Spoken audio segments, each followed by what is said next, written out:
Hello, Mr. Buffett and Mr. Munger. My name is James Claus from New York City, and I just wanted to ask you a question.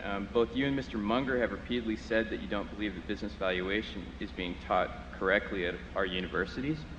And as a PhD student at Columbia Business School, that troubles me understandably, because in a couple of years I'll be joining the ranks of those teaching business valuation. My question isn't what sources such as Graham or Fisher or Mr. Munger's talks you would point people that are teaching business valuation to, but do you have any counsel about the techniques of teaching business valuation?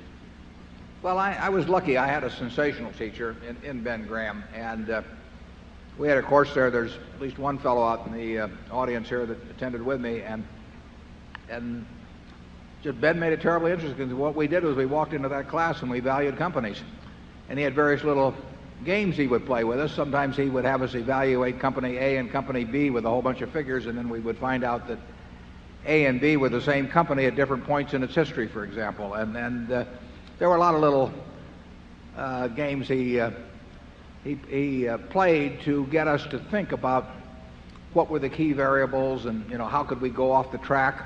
I remember one time Ben met with Charlie and me and about 9 or so other people down in San Diego in 1968 or so, and he gave all of us a little true-false test, and we all thought we were pretty smart, and we all flunked. But that was his way of teaching us that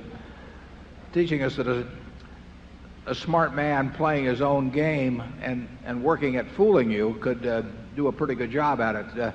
But I would, if I were teaching a course on investments, there would be simply one valuation study after another with the students, trying to identify the key variables in that particular business and evaluating how predictable they were first, because that is the first step. If something is not very predictable, forget it.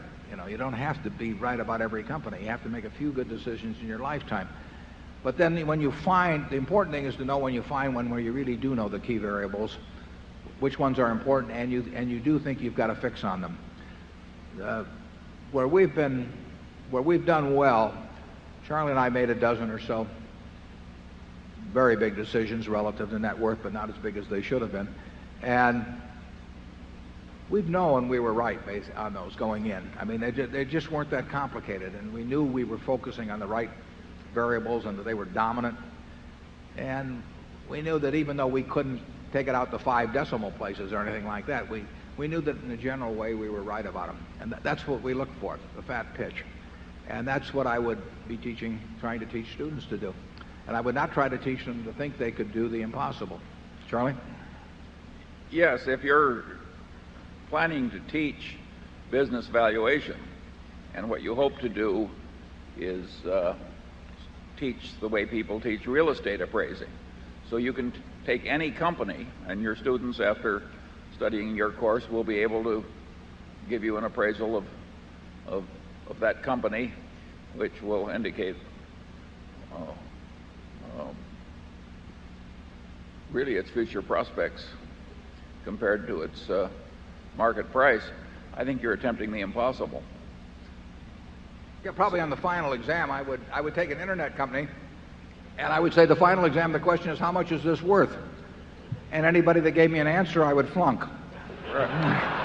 Right.